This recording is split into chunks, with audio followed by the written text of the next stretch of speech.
Eli, Eli, lama sabachthani. And it's interesting that there was a late Aramaic Bible researcher. Man went back and studied the language, and I like his explanation. He said if you just look at the Aramaic text and what Christ actually said, the traditional forsaken interpretation is actually a misinterpretation. He says that the correct translation from Aramaic should be Eli, Eli, in other words, my God, but not why.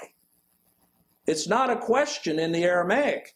It's actually a statement. For this purpose, I am not being spared. Well, that puts a whole different light on it, doesn't it?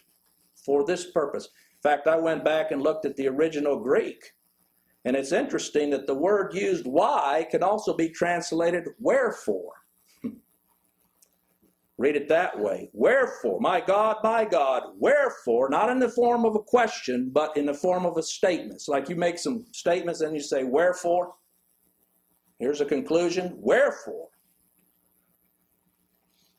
You are forsaken me. He was bowing to the will of his Father.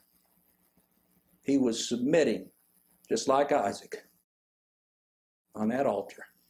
Didn't say a word as his father raised that knife to plunge it into him, believing God's word. There he lay. That's what Christ is saying here.